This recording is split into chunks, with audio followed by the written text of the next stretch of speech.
तो नमस्कार दोस्तों, ਤੁਹਾਡਾ ਸਾਰਿਆਂ ਦਾ ਸਵਾਗਤ ਹੈ ਤੁਹਾਡੇ ਆਪਣੇ ਚੈਨਲ ਟੈਕਨੀਕਲ ਜੌਬ ਪੁਆਇੰਟ ਤੇ।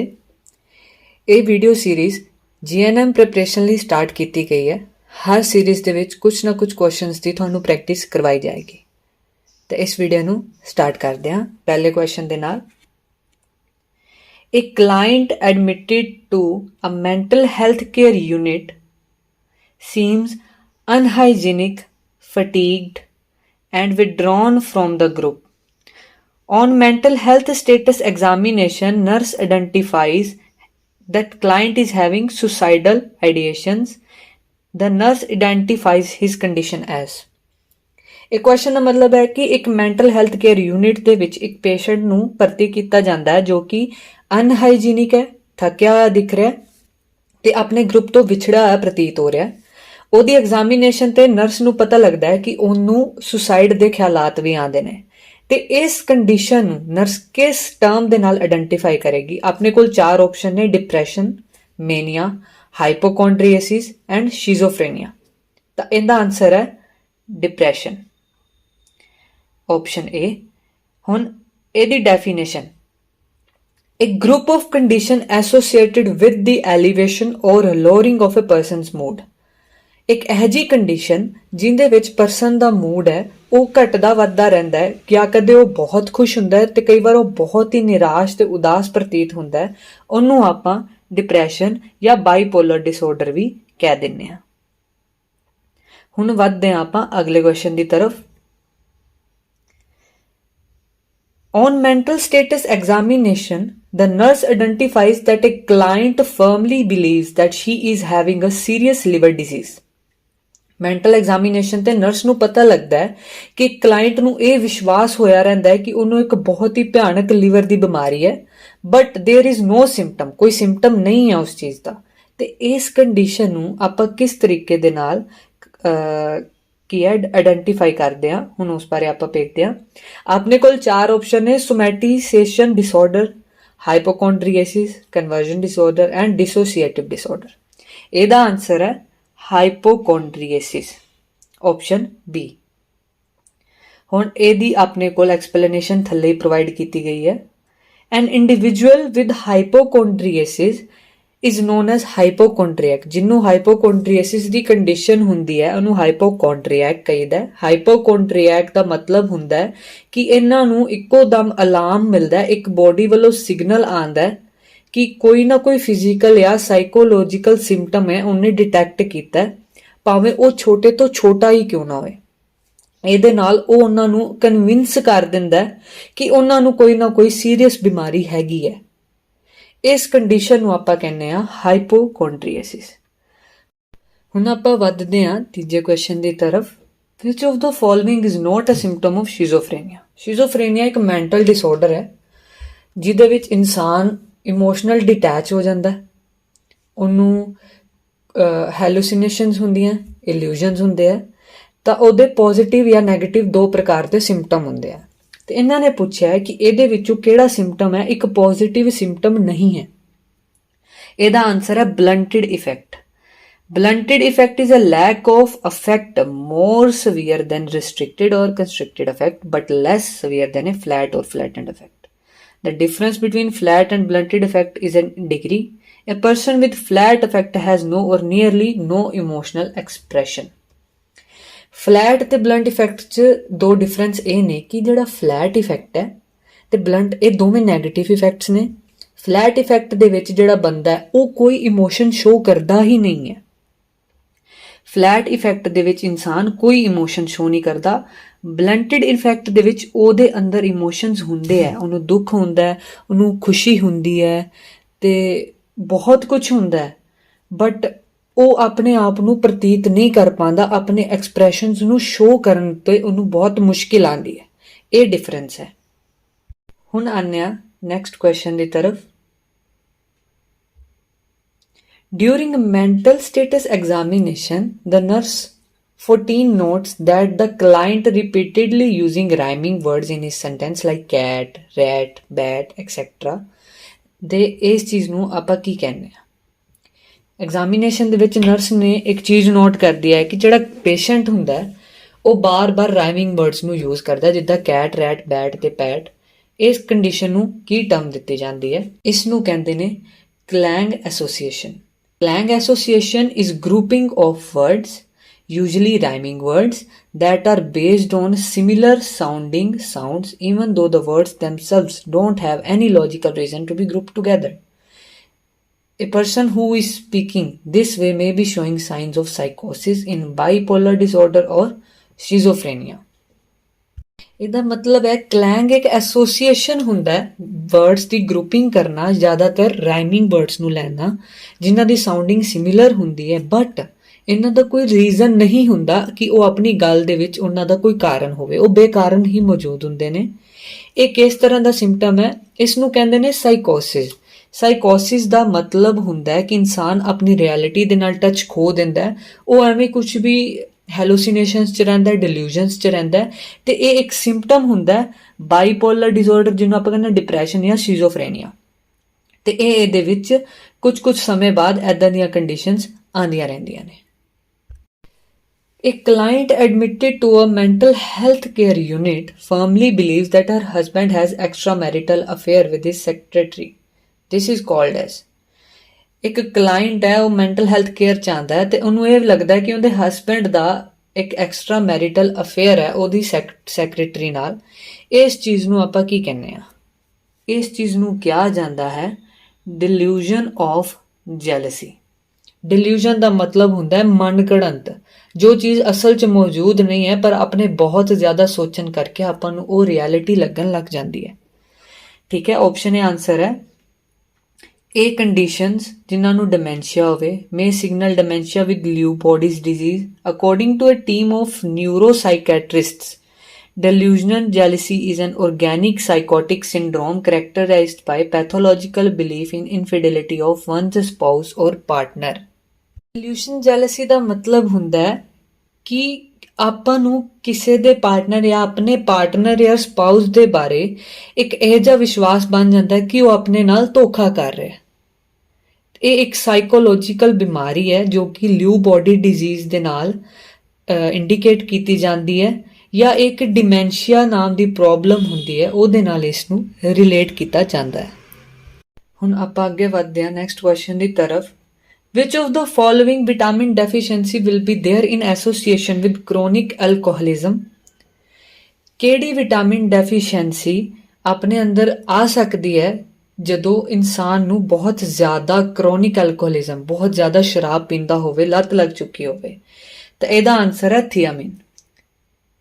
ਇਸ ਵਿਟਾਮਿਨ ਦੀ ਡੈਫੀਸ਼ੀਐਂਸੀ ਆ ਜਾਂਦੀ ਹੈ। ਥੀਆਮਿਨ ਦਾ ਦੂਸਰਾ ਨਾਮ ਹੈ ਵਿਟਾਮਿਨ B1। ਹੁਣ ਥੀਆਮਿਨ ਇਸ ਵਿਟਾਮਿਨ, ਇਸ ਨੂੰ ਵਿਟਾਮਿਨ B1 ਵੀ ਕਹਿੰਦੇ ਆ। ਇਹ ਬਹੁਤ ਸਾਰੇ ਫੂਡਸ 'ਚ ਮਿਲਦਾ, ਜਿੱਦਾਂ yeast, grains, beans, nuts, meets ਦੇ ਵਿੱਚ ਪ੍ਰੋਵਾਈਡ ਕੀਤਾ ਜਾਂਦਾ ਹੈ। ਨੈਕਸਟ ਕੁਐਸਚਨ ਦੀ ਤਰਫ ਵਧਦੇ ਹੋਏ ਆਪਾਂ ਆਉਂਦੇ ਹਾਂ। ਕਲੋਰਡਾਇਆਜ਼ਾਪੋਕਸਾਈਡ ਇਜ਼ ਯੂਜ਼ਲੀ ਪ੍ਰਿਸਕ੍ਰਾਈਬਡ ਫॉर। ਜਿਹੜੀ ਕਲੋਰਡਾਇਆਜ਼ਾਪੋਕਸਾਈਡ ਹੈ, ਇਹ ਡਰੱਗ ਕਿਸ ਚੀਜ਼ ਲਈ ਪ੍ਰਿਸਕ੍ਰਾਈਬ ਕੀਤੀ ਜਾਂਦੀ ਹੈ? ਸ਼ਰਾਬ ਛੁਡਾਉਣ ਦੇ ਵਿੱਚ। ਅਲਕੋਹਲ ਦੇ ਪੇਸ਼ੈਂਟਸ ਜਿਹੜੇ ਅਲਕੋਹਲਿਕ ਹੁੰਦੇ ਆ, ਉਹਨਾਂ ਨੂੰ ਸ਼ਰਾਬ ਛੁਡਾਉਣ ਲਈ ਕਲੋਰਡਾਇਆਜ਼ਾਪੋਕਸਾਈਡ ਪ੍ਰੋਵਾਈਡ ਕੀਤੀ ਜਾਂਦੀ ਹੈ। ਠੀਕ ਹੈ, ਇੱਕ ਪੇਸ਼ੈਂਟ ਜੋ ਅਲਕੋਹਲ ਦੀ ਲੱਤ ਦਾ ਸ਼ਿਕਾਰ ਹੋਵੇ ਤੇ ਉਹਨੂੰ ਇਹ ਜਦੋਂ ਉਹ ਛੱਡਦਾ ਹੈ ਸ਼ਰਾਬ, ਤੇ ਉਹਨੂੰ ਕੁਝ ਸਿੰਪਟਮਸ ਹੁੰਦੇ ਆ ਜਿਹਨੂੰ ਆਪਾਂ ਕਹਿੰਦੇ ਆ ਜਿਨ੍ਹਾਂ ਨੂੰ ਆਪਾਂ ਵਿਡਰੋਲ ਸਿੰਪਟਮਸ ਕਹਿੰਦੇ ਆ। ਉਸ ਟਾਈਮ ਦੇ ਵਿੱਚ ਉਹਨਾਂ ਨੂੰ ਇਹ ਡਰੱਗ ਹੈ ਪ੍ਰਿਸਕ੍ਰਾਈਬ ਕੀਤੀ ਜਾਂਦੀ ਹੈ। ਨੈਕਸਟ ਕੁਐਸਚਨ ਦੀ ਤਰਫ ਆਉਂਦੇ ਹਾਂ। Electroconvulsive therapy uses induction of seizures by passing on electric current through the electrodes attached to client's body. Tonic-clonic ਇਹਦਾ ਆਨਸਰ ਹੈ। ਇਹਦਾ ਮਤਲਬ ਹੈ ਇਹ ਐਜ਼ ਅ ਸੀਜ਼ਰ ਜਿਹਦੇ ਵਿੱਚ ਇਨਸਾਨ ਬੇਹੋਸ਼ ਹੋ ਜਾਂਦਾ ਹੈ ਤੇ ਵਾਇਲੈਂਟ ਮਸਲ ਕੰਟਰੈਕਸ਼ਨਸ ਹੁੰਦੀਆਂ ਨੇ। ਫੋਟੋਜ਼ ਦੇ ਮੈਂ ਵਿੱਚ ਦਿਖਾ ਰਿਹਾ ਤੁਹਾਨੂੰ। ਇਹਦੇ ਵਿੱਚ ਬੋਡੀ 'ਚ ਕਰੰਟ ਪਾਸ ਕੀਤਾ ਜਾਂਦਾ, ਜਿਹਦੇ ਕਰਕੇ ਮਸਲਸ ਨੂੰ ਬਹੁਤ ਹਾਈਲੀ ਕੰਟਰੈਕਟ ਕੀਤਾ ਜਾਂਦਾ। ਇਨਸਾਨ ਦਾ ਸਰੀਰ ਉੱਠ ਜਾਂਦਾ, ਅਕੜਾਉਣ ਲੱਗ ਜਾਂਦਾ ਤੇ ਉਹਦੇ ਵਿੱਚ ਉਹ ਬੇਹੋਸ਼ ਹੋ ਜਾਂਦਾ ਤੇ ਉਹਦੀ ਆਈਜ਼ ਬਲਿੰਕ ਕਰਨ ਲੱਗ ਜਾਂਦੀਆਂ, ਮੂੰਹ 'ਚੋਂ ਸਲਾਈਵਾ ਦਾ ਨਿਕਲਣਾ ਹੁੰਦਾ। ਇਹ ਫੇਜ਼ ਹੁੰਦਾ। ਨੈਕਸਟ ਕੁਐਸਚਨ ਦੀ ਤਰਫ ਚਲਦੇ ਹਾਂ।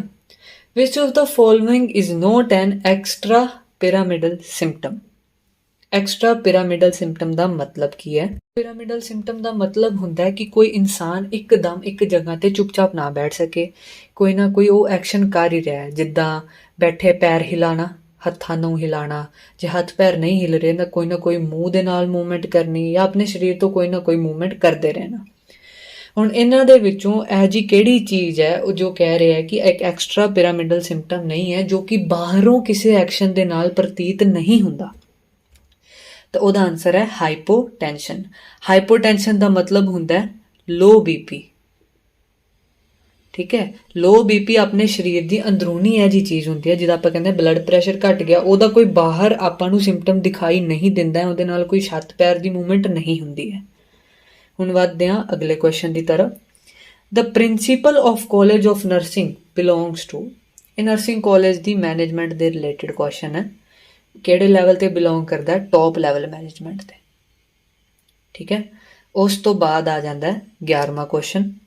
ਵਟ is minimum professional qualification required for public health nurse. ਇੱਕ ਪਬਲਿਕ ਹੈਲਥ ਨਰਸ ਬਣਨ ਲਈ ਇੱਕ ਮਿਨੀਮਮ ਲੈਵਲ ਆਫ ਕੁਆਲੀਫਿਕੇਸ਼ਨ ਹੈ, ਉਹ ਕਿਹੜਾ ਰਿਕੁਆਇਰ ਹੁੰਦਾ ਹੈ? ਤਾਂ ਉਹਦਾ ਆਨਸਰ ਹੈ BSc ਨਰਸਿੰਗ। ਇਹ ਇੱਕ ਮਿਨੀਮਮ ਕੁਆਲੀਫਿਕੇਸ਼ਨ ਹੈ ਜੋ ਕਿ ਰਿਕੁਆਇਰਡ ਹੁੰਦੀ ਹੈ। ਅਗਲੇ ਕੁਐਸਚਨ ਦੀ ਤਰਫ ਜਾਂਦੇ ਹਾਂ। It social relationship in which one person is more capable of influencing others than to be influenced by them is known as. ਇੱਕ ਐਜਾ ਰਿਲੇਸ਼ਨਸ਼ਿਪ ਜਿੰਦੇ ਵਿੱਚ ਇੱਕ ਪਰਸਨ ਆਪਦੇ ਆਪ ਤੋਂ ਇਲਾਵਾ ਆਪਦੇ ਨਾਲ ਦਿਆਂ ਨੂੰ ਕਾਫੀ ਇੰਸਪਾਇਰ ਕਰਦਾ ਹੈ, ਕਾਫੀ ਇਨਫਲੂਐਂਸ ਕਰਦਾ ਹੈ ਕਿਸੇ ਚੀਜ਼ ਨੂੰ ਕਰਨ ਲਈ, ਉਸ ਨੂੰ ਕੀ ਕਹਿੰਦੇ ਹਨ? ਉਹਨੂੰ ਕਹਿੰਦੇ ਹਨ ਲੀਡਰਸ਼ਿਪ। ਲੀਡਰਸ਼ਿਪ ਕੁਆਲਿਟੀ ਇੱਕ ਇਨਸਾਨ 'ਚ ਹੋਣਾ ਬਹੁਤ ਚੰਗੀ ਗੱਲ ਹੁੰਦੀ ਹੈ। ਹੁਣ ਵੱਧਦੇ ਹਾਂ ਆਪਾਂ ਨੈਕਸਟ ਕੁਐਸਚਨ ਦੀ ਤਰਫ। 13ਵੇਂ ਕੁਐਸਚਨ ਤੇ ਆਉਂਦੇ ਹੋਏ, during the first trimester of pregnancy softening of cervix causes sensation of separation of it from the uterine fundus. This is called। ਇਸ ਦਾ ਆਨਸਰ ਹੈ ਹੈਗਰਜ਼ ਸਾਈਨਜ਼ ਪੈਲਵਿਕ। ਜਿਹੜਾ ਫਸਟ ਟ੍ਰਾਈਮੈਸਟਰ ਹੁੰਦਾ ਪ੍ਰੈਗਨੈਂਸੀ ਦਾ ਉਹ 3 months ਦਾ ਹੁੰਦਾ। It starts from the first day, periods ਦੇ first ਦਿਨ ਤੋਂ start ਹੁੰਦਾ ਤੇ 3 ਮਹੀਨੇ ਦਾ ਟਾਈਮ ਪੀਰੀਅਡ ਹੁੰਦਾ। ਇਸ ਟਾਈਮ ਪੀਰੀਅਡ ਦੇ ਵਿੱਚ ਇਸ ਕੰਡੀਸ਼ਨ ਨੂੰ ਜਿਹਦੇ ਵਿੱਚ ਸਰਵਿਕਸ ਦੀ ਵਿੱਚ ਸੈਂਸੇਸ਼ਨਸ ਹੁੰਦੀਆਂ, ਸੌਫਟ ਹੋ ਜਾਂਦਾ ਤੇ ਯੂਟਰਾਈਨ ਫੰਡਸ ਤੋਂ ਸੈਪਰੇਟ ਹੁੰਦਾ। ਇਹ ਇੱਕ ਪ੍ਰੈਗਨੈਂਸੀ ਦੀ ਅਨਕੰਡੀਸ਼ਨਲ ਜੀ ਮਤਲਬ ਇੱਕ ਸਾਈਨ ਹੁੰਦਾ ਇਹ ਪ੍ਰੈਗਨੈਂਸੀ ਦਾ, ਤੇ ਇਸ ਸਾਈਨ ਨੂੰ ਆਪਾਂ ਕਹਿੰਦੇ ਆ ਹੈਗਰਜ਼ ਸਾਈਨ ਪੈਲਵਿਕ। ਹੈਗਰ ਸਾਈਨ ਇੱਕ ਨੋਨ ਸੈਂਸਿਟਿਵ ਸਾਈਨ ਹੈ ਪ੍ਰੈਗਨੈਂਸੀ ਦਾ। ਇਹਦੇ ਵਿੱਚ ਕੀ ਹੁੰਦਾ, ਫੀਚਰਸ ਹੁੰਦੇ ਨੇ ਸਰਵਿਕਸ ਦੇ ਜਿਹਦੇ ਵਿੱਚ ਯੂਟਰਾਈਨ ਇਸਥਮਸ ਹੁੰਦਾ। ਇਸਥਮਸ ਦਾ ਮਤਲਬ ਹੁੰਦਾ ਜੰਕਸ਼ਨ। ਠੀਕ ਹੈ, ਇੱਕ ਜੰਕਸ਼ਨ ਹੁੰਦਾ ਜਿਹੜਾ ਯੂਟਰਾਈਨ ਇਸਥਮਸ ਦਾ, ਉੱਥੇ ਸੌਫਟਨਿੰਗ ਹੁੰਦੀ ਹੈ ਤੇ ਸੈਪਰੇਸ਼ਨ ਜੀ ਮਹਿਸੂਸ ਹੁੰਦੀ ਹੈ, ਉਸ ਚੀਜ਼ ਨੂੰ ਆਪਾਂ ਹੈਗਰ ਸਾਈਨਸ ਕਹਿੰਦੇ ਹਾਂ। ਕੈਵਿਟੀ ਇਜ਼ ਓਵਲ ਸ਼ੇਪਡ ਇਨ। ਹੁਣ 4 ਆਪਸ਼ਨਸ ਨੇ, ਗਾਇਨਾਕੋਇਡ ਪੈਲਵਿਕ, ਐਂਥਰੋਪੋਇਡ ਪੈਲਵਿਸ, ਐਂਡਰੋਪੋਇਡ ਪੈਲਵਿਸ, ਪਲੈਟੀਪੈਲੋਇਡ ਪੈਲਵਿਸ। ਇਹਨਾਂ 4 ਵਿੱਚੋਂ ਕਿਸ ਪੈਲਵਿਸ ਦੇ ਵਿੱਚ ਜਿਹੜੀ ਕੈਵਿਟੀ ਹੈ ਉਹ ਓਵਲ ਸ਼ੇਪਡ ਦੀ ਹੁੰਦੀ ਹੈ? ਤਾਂ ਇਹਦਾ ਆਨਸਰ ਹੈ ਐਂਥਰੋਪੋਇਡ ਪੈਲਵਿਸ, ਆਪਸ਼ਨ ਬੀ।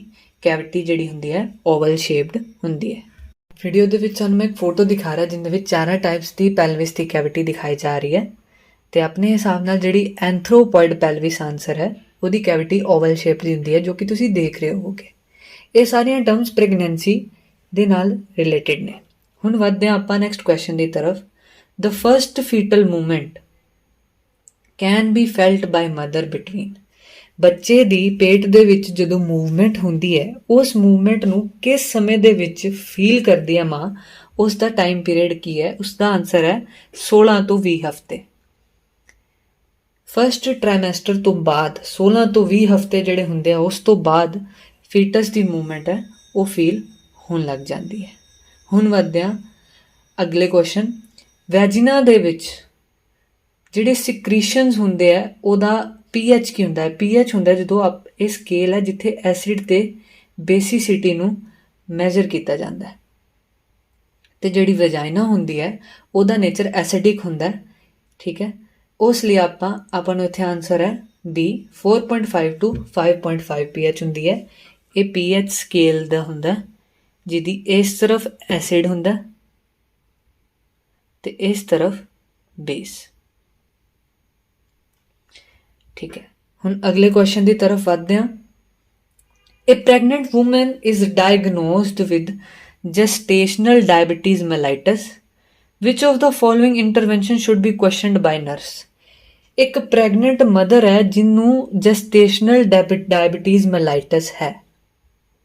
ਜੈਸਟੇਸ਼ਨਲ ਡਾਇਬਟੀਜ਼ ਮੈਲਾਈਟਸ ਦਾ ਮਤਲਬ ਕੀ ਹੈ, ਪਹਿਲੇ ਤਾਂ ਇਹ ਸਮਝਦੇ ਹਾਂ। ਜਿਹੜੀ ਡਾਇਬਟੀਜ਼ ਹੁੰਦੀ ਹੈ ਜਦੋਂ ਉਹ ਪ੍ਰੈਗਨੈਂਸੀ ਦੇ ਫੇਜ਼ ਦੇ ਵਿੱਚ ਹੋਵੇ ਉਸ ਨੂੰ ਆਪਾਂ ਕਹਿੰਦੇ ਹਾਂ ਜੈਸਟੇਸ਼ਨਲ ਡਾਇਬਟੀਜ਼ ਮੈਲਾਈਟਸ।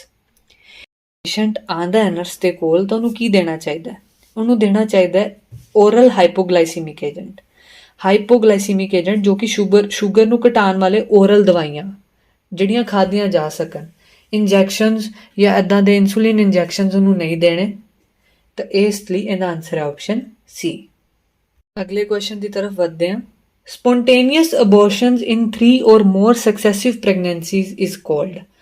ਬਹੁਤ ਜ਼ਿਆਦਾ ਅਬੋਰਸ਼ਨ, ਇੱਕੋ ਦਮ ਅਬੋਰਸ਼ਨ ਹੋ ਜਾਣਾ 3 ਜਾਂ 3 ਤੋਂ ਜ਼ਿਆਦਾ ਸਕਸੈਸਿਵ ਪ੍ਰੈਗਨੈਂਸੀਜ਼ ਦੇ ਵਿੱਚ, ਉਸ ਟਰਮ ਨੂੰ ਆਪਾਂ ਕਿਸ ਚੀਜ਼ ਦੇ ਨਾਲ ਡਿਨੋਟ ਕਰਦੇ ਹਾਂ? ਉਸ ਨੂੰ ਆਪਾਂ ਕਹਿੰਦੇ ਹਾਂ ਹੈਬਚੁਅਲ ਅਬੋਰਸ਼ਨ। ਹੈਬਿਟ ਹੋ ਜਾਣੀ ਇੱਕ ਸਰੀਰ ਨੂੰ ਉਸ ਚੀਜ਼ ਨੂੰ। ਅਗਲਾ ਕੁਐਸਚਨ ਹੈ which of the following is not recommended for vaginal delivery of an HIV infected mother.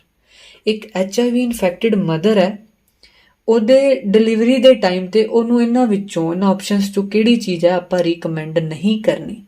ਤਾਂ ਇਹਦਾ ਆਨਸਰ ਹੈ ਐਡਮਿਨਿਸਟਰ ਆਕਸੀਟੋਸਿਨ। ਇਸ ਚੀਜ਼ ਨੂੰ ਆਪਾਂ ਰਿਕਮੈਂਡ ਨਹੀਂ ਕਰਨਾ। ਹੁਣ ਵੱਧਦੇ ਹਾਂ ਆਪਾਂ ਅਗਲੇ ਕੁਐਸਚਨ ਦੀ ਤਰਫ। Ultrasound of a uterus shows characteristics snowstorm appearance in. ਇੱਕ ਸਨੋਸਟੋਰਮ ਦੀ ਅਪੀਅਰੈਂਸ ਇੱਕ ਅਲਟਰਾਸਾਊਂਡ ਯੂਟਰਸ ਤੇ ਅਲਟਰਾਸਾਊਂਡ ਦੇ ਵਿੱਚ ਜਦੋਂ ਆਉਂਦੀ ਹੈ, ਇਹਨਾਂ ਚੋਂ ਕਿਹੜੀ ਕੰਡੀਸ਼ਨਸ ਦੇ ਵਿੱਚ ਆਉਂਦੀ ਹੈ? Answer is option C hydatidiform mall.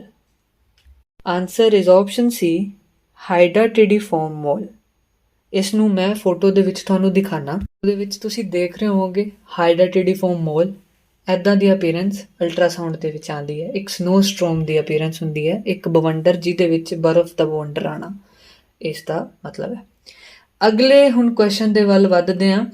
Most common site for ectopic pregnancy is. Ectopic pregnancy ਕੀ ਚੀਜ਼ ਹੁੰਦੀ ਹੈ? ਐਕਟੋਪਿਕ ਪ੍ਰੈਗਨੈਂਸੀ ਦਾ ਮਤਲਬ ਹੁੰਦਾ ਹੈ ਜਦੋਂ ਜਿਹੜੀ ਪ੍ਰੈਗਨੈਂਸੀ ਹੈ, ਜਿਹੜੀ ਫਰਟੀਲਾਈਜੇਸ਼ਨ ਹੈ, ਇੰਪਲਾਂਟੇਸ਼ਨ ਹੋ ਰਹੀ ਹੈ, ਤਾਂ ਉਹ ਆਪਣੀ ਜਿਹੜੀ ਨਾਰਮਲ ਪਲੇਸ ਹੈ ਉਹਦੇ ਤੋਂ ਬਾਹਰ ਜਾ ਕੇ ਹੋਵੇ, ਉਹਨੂੰ ਕਹਿੰਦੇ ਐਕਟੋਪਿਕ ਪ੍ਰੈਗਨੈਂਸੀ। ਤੇ ਉਹਦੇ ਲਈ ਮੋਸਟ ਕਾਮਨ ਸਾਈਟ ਜਿਹੜੀ ਬੋਡੀ 'ਚ ਹੈ ਉਹ ਕਿਹੜੀ ਹੁੰਦੀ ਹੈ? ਉਹ ਹੁੰਦੀ ਹੈ ਐਂਪੂਲਾ ਆਫ ਫੈਲੋਪੀਅਨ ਟਿਊਬ। ਹੁਣ ਤੁਹਾਨੂੰ ਮੈਂ ਫੋਟੋ ਦੇ ਵਿੱਚ ਐਂਪੂਲਾ ਵੀ ਦਿਖਾ ਰਿਹਾ ਕਿ ਕਿਹੜੇ ਪਾਰਟ ਤੇ ਹੁੰਦੀ ਹੈ।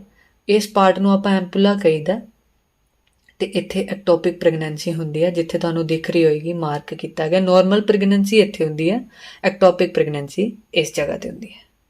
ਤੇ ਆਪਾਂ ਅਗਲੇ ਕੁਐਸਚਨ ਦੀ ਤਰਫ। Normal uterine intrauterine attitude of foetuses. ਇੱਕ ਨਾਰਮਲ ਫੀਟਸ ਦਾ ਐਟੀਟਿਊਡ ਕਿਸ ਤਰ੍ਹਾਂ ਦਾ ਹੁੰਦਾ ਹੈ? ਉਹਦਾ ਆਨਸਰ ਹੈ flexion. Flexion is a medical term of bending arm or leg. ਕਿਸੇ ਚੀਜ਼ ਨੂੰ ਫਲੈਕਸ ਕਰਨਾ, ਜਿੱਦਾਂ ਆਪਾਂ ਜਿਮ 'ਚ ਡੰਬਲ ਨੂੰ ਉੱਪਰ ਲਿਆਉਂਦੇ ਹਾਂ, ਇਹਦਾ ਮਤਲਬ ਆਪਾਂ ਉਸ ਟਾਈਮ ਫਲੈਕਸ ਕਰ ਰਹੇ ਹਾਂ। ਉਸ ਪੋਜੀਸ਼ਨ ਦੇ ਵਿੱਚ, ਇੱਕ ਫਲੈਕਸਡ ਪੋਜੀਸ਼ਨ ਦੇ ਵਿੱਚ ਜਿਹੜਾ ਫੀਟਸ ਹੈ ਉਹ ਪਿਆ ਹੁੰਦਾ ਹੈ, ਜੋ ਕਿ ਉਹਦਾ ਇੱਕ ਨਾਰਮਲ ਐਟੀਟਿਊਡ ਹੁੰਦਾ ਹੈ। ਹੁਣ ਆਪਾਂ ਚੱਲਦੇ ਹਾਂ ਨੈਕਸਟ ਕੁਐਸਚਨ ਦੀ ਤਰਫ। A nurse is giving health education regarding free labor to a group of pregnant mothers। ਇੱਕ ਨਰਸ ਹੈ, ਉਹ ਇੱਕ ਮਦਰਸ ਦੇ ਪ੍ਰੈਗਨੈਂਟ ਮਦਰਸ ਦੇ ਗਰੁੱਪ ਨੂੰ ਇੰਸਟਰਕਸ਼ਨਸ ਦੇ ਰਹੀ ਹੈ, ਫ੍ਰੀ ਲੇਬਰ ਦੇ ਐਜੂਕੇਸ਼ਨ ਪ੍ਰੋਵਾਈਡ ਕਰ ਰਹੀ ਹੈ। ਤੇ ਇਹਦੇ ਵਿੱਚੋਂ ਉਹਦੀਆਂ ਦੱਸੀਆਂ ਗਈਆਂ ਕਿਹੜੀਆਂ ਚੀਜ਼ਾਂ ਚੋਂ ਇੱਕ ਚੀਜ਼ ਗਲਤ ਹੈ? ਉਹ ਹੈ option C contractions will be irregular. ਇਹ ਗਲਤ ਚੀਜ਼ ਹੈ। Contractions are irregular when there isn't a stable pattern. ਜਦੋਂ ਸਟੇਬਿਲਿਟੀ ਨਹੀਂ ਹੁੰਦੀ ਉਸ ਪੁਆਇੰਟ ਤੇ ਜਿਹੜੇ ਮਾਂ ਨੂੰ ਪੇਟ 'ਚ ਕੰਟਰੈਕਸ਼ਨਸ ਫੀਲ ਹੁੰਦੀਆਂ ਉਹ ਉਦੋਂ ਇਰਰੈਗੂਲਰ ਹੁੰਦੀਆਂ। An example is a series of 3 contractions lasting between 30 to 45 seconds and coming 10, 7 and then 15 minutes apart. ਠੀਕ ਹੈ, ਇੱਕ ਐਗਜ਼ਾਮਪਲ ਲੈਣੇ ਕਹਿੰਦੇ 3 ਕੰਟਰੈਕਸ਼ਨਸ ਹੁੰਦੀਆਂ 30 ਤੋਂ 45 ਸਕਿੰਟ ਦੀਆਂ ਜਿਹੜੀ 10 7 ਜਾਂ 15 ਮਿੰਟ ਦੇ ਬਾਅਦ ਪ੍ਰੋਗਰੈਸ਼ਨ ਦੇ ਨਾਲ ਆਉਂਦੀਆਂ ਰਹਿੰਦੀਆਂ। ਠੀਕ ਹੈ, contractions that are lasting longer and getting close together are considered to be progressing. ਹੁਣ ਆਪਾਂ ਚੱਲਦੇ ਹਾਂ ਅਗਲੇ ਕੁਐਸਚਨ ਦੀ ਤਰਫ। A nurse is assessing a client who is scheduled for a cesarean delivery। cesarean delivery ਹੁੰਦਾ ਹੈ ਜਦੋਂ ਨਾਰਮਲ ਡਿਲੀਵਰੀ ਦੀ ਜਗ੍ਹਾ ਆਪਰੇਟ ਦੇ ਨਾਲ ਬੇਬੀ ਨੂੰ ਕੱਢਿਆ ਜਾਂਦਾ ਹੈ। which assessment finding would indicate a need to contact the physician। ਕੁਝ ਟੈਸਟ ਜਿਹੜੇ ਉਹਨੇ ਲਿੱਤੇ ਇਹਨਾਂ ਵਿੱਚੋਂ ਚਾਰਾਂ ਵਿੱਚੋਂ ਇਹ ਜੀ ਕਿਹੜੀ ਚੀਜ਼ ਹੈ ਜੋ ਇੰਡੀਕੇਟ ਕਰਦੀ ਹੈ ਕਿ ਡਾਕਟਰ ਨੂੰ ਦਿਖਾਣਾ ਚਾਹੀਦਾ। ਠੀਕ ਹੈ, ਤਾਂ ਇਹਦਾ ਆਨਸਰ ਹੈ, ਕੁਐਸਚਨ ਦੇ ਵਿੱਚ ਇਹਦਾ ਆਨਸਰ ਗਲਤ ਦਿੱਤਾ ਗਿਆ। ਇਹਦੀ ਆਪਸ਼ਨ ਆਨਸਰ ਹੈ ਏ, ਬੀ ਨਹੀਂ ਹੈ। ਏ ਇਸ ਦਾ ਆਨਸਰ ਹੈ ਹੀਮੋਗਲੋਬਿਨ 11। ਕਿਸੇ ਵੀ ਸਰਜਰੀ ਦੇ ਵਿੱਚ ਇੱਕ ਪੇਸ਼ੈਂਟ ਦਾ ਹੀਮੋਗਲੋਬਿਨ ਚੈੱਕ ਕੀਤਾ ਜਾਂਦਾ ਹੈ। ਜੇ ਉਹ ਨਾਰਮਲ ਰੇਟਸ ਤੇ ਹੁੰਦਾ ਹੈ ਉਸ ਤੋਂ ਬਾਅਦ ਹੀ ਆਪਰੇਸ਼ਨ ਨੂੰ ਕੀਤਾ ਜਾਂਦਾ ਕਿਉਂਕਿ ਆਪਰੇਸ਼ਨ ਦੇ ਵਿੱਚ ਬਲੱਡ ਲਾਸ ਹੋਣਾ ਹੁੰਦਾ। ਜੇ ਮਦਰ ਦਾ ਪਹਿਲਾਂ ਹੀ ਬਲੱਡ 11 ਗ੍ਰਾਮ ਦੇ ਕਰੀਬ ਹੈ ਤਾਂ ਉਸ ਦਾ ਆਪਰੇਸ਼ਨ ਨਹੀਂ ਕੀਤਾ ਜਾਏਗਾ। ਪਹਿਲੇ ਉਸ ਦੇ ਹੀਮੋਗਲੋਬਿਨ ਲੈਵਲਸ ਨੂੰ ਨਾਰਮਲ ਤੇ ਲਿਆਂਦਾ ਜਾਏਗਾ, ਉਸ ਤੋਂ ਬਾਅਦ ਹੀ ਉਹਦੀ ਸਿਜ਼ੇਰੀਅਨ ਡਿਲੀਵਰੀ ਜੋ ਪੋਸੀਬਲ ਹੋ ਪਾਉਂਦੀ ਹੈ। ਹੁਣ ਆਪਾਂ ਚੱਲਦੇ ਹਾਂ ਨੈਕਸਟ ਕੁਐਸਚਨ ਦੀ ਤਰਫ। A nurse is caring a client who is in first stage of labor। Labour ਦੀ ਪਹਿਲੀ ਸਟੇਜ ਤੇ ਕਲਾਇੰਟ ਹੈ ਜਿਹਦਾ ਨਰਸ ਖਿਆਲ ਰੱਖ ਰਹੀ ਹੈ ਤੇ physician has prescribed 4th infusion of pitocin। pitocin ਦੇ ਇੰਜੈਕਸ਼ਨ ਦੀ ਚੌਥੀ ਇਨਫਿਊਜ਼ਨ ਉਹਨੇ ਕਿਹਾ ਹੈ which of the following is essential during this period। ਇਸ ਪੀਰੀਅਡ ਦੇ ਵਿੱਚ ਕੀ essential ਹੈ, ਜਦੋਂ ਉਹਨੂੰ ਇੰਜੈਕਸ਼ਨਸ ਲੱਗ ਰਹੇ ਆ ਤੇ ਕਿਸ ਚੀਜ਼ ਦਾ ਧਿਆਨ ਰੱਖਣਾ ਬਹੁਤ ਹੀ ਜ਼ਿਆਦਾ ਜ਼ਰੂਰੀ ਹੈ। ਤਾਂ ਉਹਦਾ ਆਨਸਰ ਹੈ ਕੰਟੀਨਿਊਸ ਫੀਟਲ ਮੋਨੀਟਰਿੰਗ। ਪੇਟ ਦੇ ਵਿੱਚ ਜਿਹੜਾ ਬੱਚਾ ਹੈ ਉਸ ਦਾ ਪੂਰਾ ਮੋਨੀਟਰਿੰਗ ਬਹੁਤ ਜ਼ਿਆਦਾ ਜ਼ਰੂਰੀ ਹੈ, ਉਹਦਾ ਧਿਆਨ ਰੱਖਣਾ ਬਹੁਤ ਜ਼ਰੂਰੀ ਹੈ। ਕਿੱਦਾਂ? Electronic fetal monitoring is a procedure in which instruments are used to continuously record the heartbeat of fetus and contractions of woman's uterus during the labor। Labour ਦੇ ਦੌਰਾਨ ਬੱਚੇ ਦੇ ਹਾਰਟਬੀਟ, ਫੀਟਲ ਹਾਰਟਬੀਟ ਤੇ ਯੂਟਰਸ ਦੇ ਵਿੱਚ ਕੰਟਰੈਕਸ਼ਨਸ ਨੇ ਉਸ ਨੂੰ ਕੰਟੀਨਿਊਸਲੀ ਰਿਕਾਰਡ ਕੀਤਾ ਜਾਂਦਾ ਹੈ ਤੇ ਉਸ ਦੇ ਹਿਸਾਬ ਦੇ ਨਾਲ ਹੀ ਮਦਰ ਦਾ ਟ੍ਰੀਟਮੈਂਟ ਜਾਰੀ ਕੀਤਾ ਜਾਂਦਾ ਹੈ। ਇਸੇ ਦੇ ਨਾਲ ਅੱਜ ਦਾ ਸੈਸ਼ਨ 25 ਕੁਐਸਚਨਸ ਦਾ ਇੱਥੇ ਖਤਮ ਕਰਦੇ ਹਾਂ। ਨੈਕਸਟ 25 ਕੁਐਸਚਨਸ ਲੈ ਕੇ ਜਲਦ ਹਾਜ਼ਰ ਹੋਵਾਂਗੇ। ਤੁਹਾਡੇ ਕੋਈ ਵੀ ਡਾਊਟਸ ਹੋਣ, ਕੋਈ ਵੀ ਇਸ ਦੇ ਰਿਲੇਟਡ ਸਵਾਲ ਹੋਣ, ਕਮੈਂਟਸ ਦੇ ਵਿੱਚ ਪੁੱਛੋ ਜਾਂ ਨੀਚੇ ਦਿੱਤੇ ਗਏ ਗਰੁੱਪਸ ਦੇ ਵਿੱਚ ਜੁਆਇਨ ਕਰਕੇ ਆਪਣੇ ਕੋਈ ਵੀ ਡਾਊਟਸ ਤੁਸੀਂ ਸ਼ੇਅਰ ਕਰ ਸਕਦੇ ਹੋ। ਸਾਡੇ ਚੈਨਲ ਦੇ ਨਾਲ ਜੁੜੇ ਰਹੋ, ਲਾਈਕ ਕਰੋ, ਸਬਸਕ੍ਰਾਈਬ ਕਰੋ, ਸ਼ੇਅਰ ਕਰੋ। Thank you.